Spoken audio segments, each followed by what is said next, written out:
Proklamasi kami, bangsa Indonesia,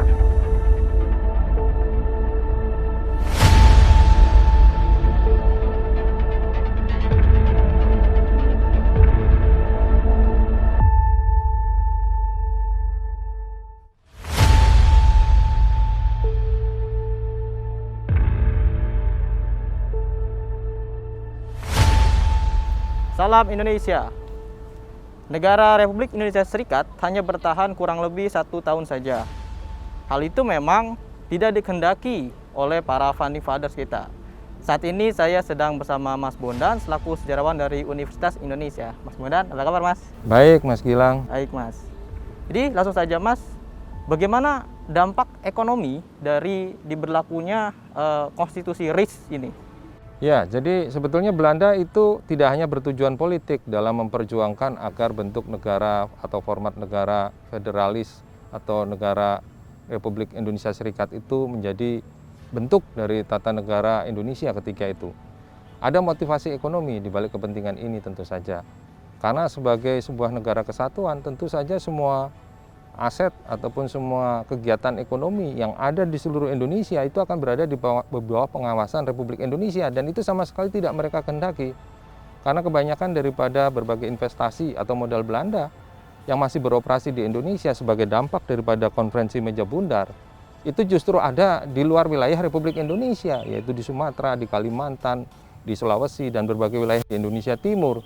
Sehingga mereka menginginkan format bentuk negara federal ini menjadi satu realita di Indonesia, sehingga mereka masih bisa menjalankan itu dengan lebih leluasa daripada di bawah Republik Indonesia yang memiliki semangat sangat kuat untuk melakukan penegakan kedaulatan di bidang ekonomi.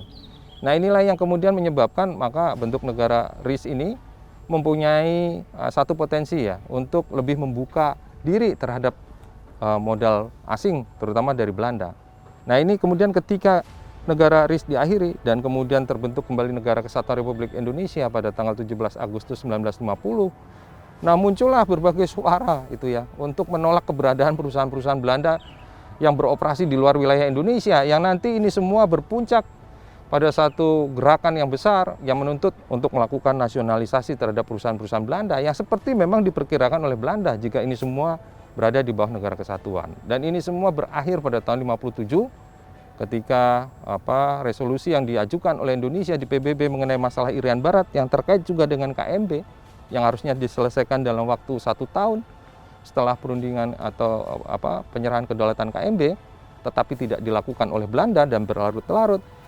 Dan kemudian pada bulan November tahun 57 itu ditolak kembali tanggal 27 November 1957, itu menjadi pemicu dari kemudian keputusan pemerintah untuk membiarkan para buruh untuk melakukan aksi pengambil alihan terhadap berbagai perusahaan Belanda yang ketika itu masih beroperasi di Indonesia, yang memang kebanyakan itu adalah perusahaan-perusahaan perkebunan, perdagangan, ya, dan berbagai industri yang sebagian besar itu justru ada di luar wilayah Jawa. Salah satu kasus yang mengemuka ketika itu adalah bagaimana hak-hak Belanda itu ternyata mengganggu kedaulatan ekonomi masyarakat lokal atau masyarakat setempat. Itu terjadi di Sumatera Utara, di Tanjung Morawa, di mana perusahaan-perusahaan perkebunan milik Belanda ketika itu masih beroperasi.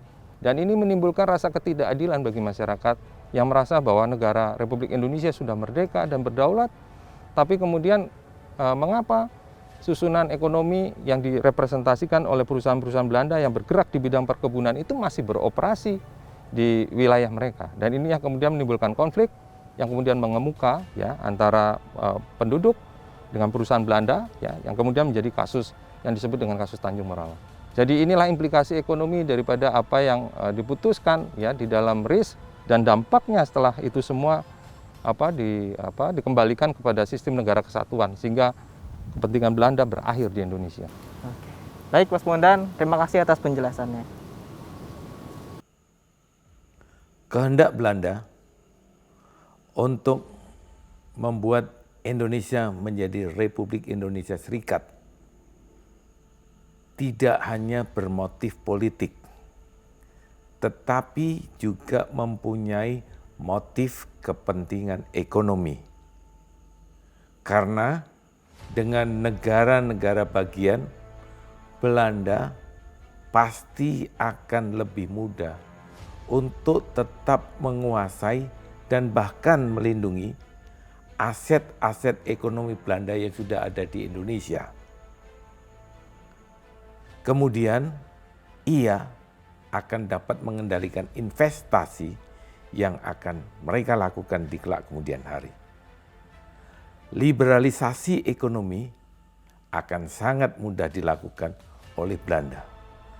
Tentu liberalisasi ekonomi ini akan sangat sulit dilakukan apabila Indonesia tetap dalam bentuk Negara Kesatuan Republik Indonesia.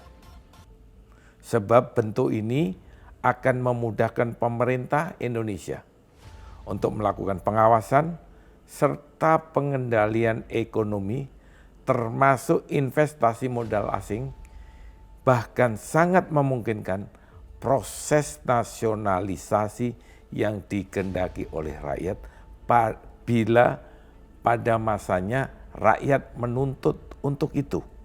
Sebab aset-aset yang dimiliki Belanda di Indonesia membuat mata rakyat Indonesia tidak senang dengan keberadaan Belanda.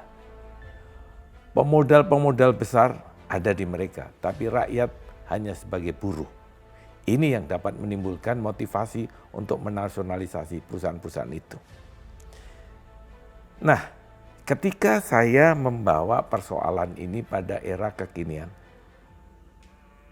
saat pasal 33 Undang-Undang Dasar 45 diamandemen, di mana kata efisiensi yang terdapat pada ayat 4 Undang-Undang Dasar Negara Republik Indonesia tahun 1945 menjadi dasar berkembangnya liberalisasi ekonomi di Indonesia.